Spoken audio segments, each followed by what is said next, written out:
should wear your seatbelt. That incessant sound reminds me of something that I've been meaning to tell you. The most obscure thing happened to me this morning. My alarm clock went off and I slept through it. I've never done this. I could not will myself to awaken. I have never felt so weak. Of course, you can't control your will.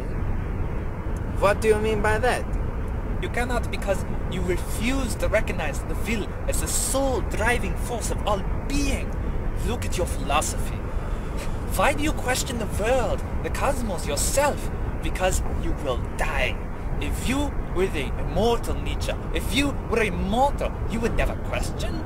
You would not concern yourself with these weaker or strong wills. There would be none of this will to power.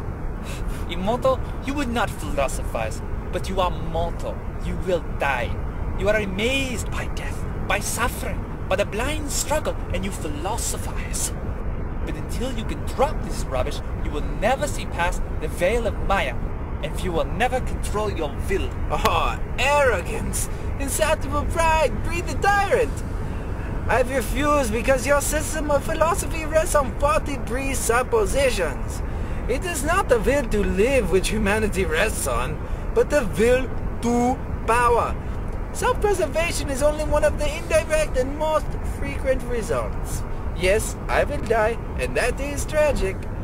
But it is a tragic gift, which gives immense meaning to this life you call suffering. But what is life but suffering? Every moment of every day you crave, you want, you blindly will for 1,000 things, and when you are satisfied in one respect, 10 more sufferings leap up to take its place. You are Tantalus, doomed to thirst. You are the Danaeus, doomed to pull water through sieves. You are Ixion, spinning forever with no stop. You may strive and suffer as valiantly as you like in this plurality until you cease to exist, but the will continues ad infinitum. Your blindness does not render you incapable of tears. Do you have to salt your triumph so heavily that it does not even quench your thirst anymore? The absurdity of your philosophy is its inertness. All is futile, you say, and then continue on saying ad infinitum. That is it. It's still futile. Where does this lead? I extend your minute understanding of a brief existence to my philosophy, to make this existence as fulfilling as possible. I admire your scorn for the brevity of life, but your great error to celebrate it, I cannot.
Standing on a point on a road that reaches behind you to eternity, to eternity, to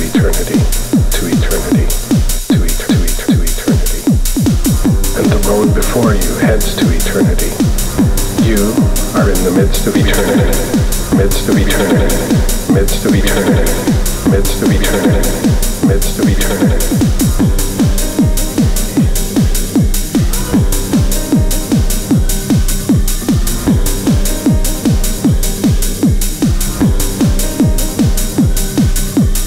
Eternity echoes all around you, echoes, echoes, echoes all around you, all around you, all around you, all around you. This moment is an echoing eternity. We Trinity, we Trinity, we Trinity, we Trinity, we Trinity, we Trinity.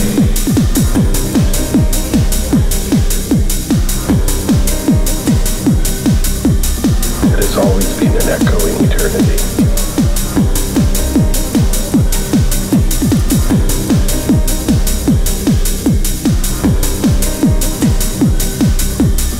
It will always be an echo in... Ironic that my knight has reached a fate like this. He, the one who speaks of no purpose, is emancipating himself in a dance! I'm entangled. Better yet, ensnared by my path to emancipation.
My pain and his joy, are they not so interwoven?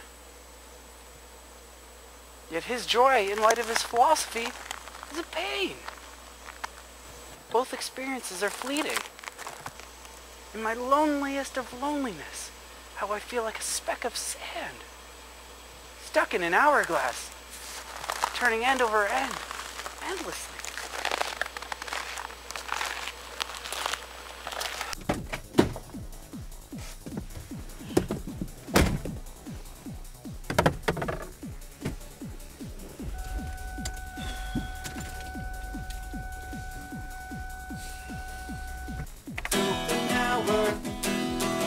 Reality is real.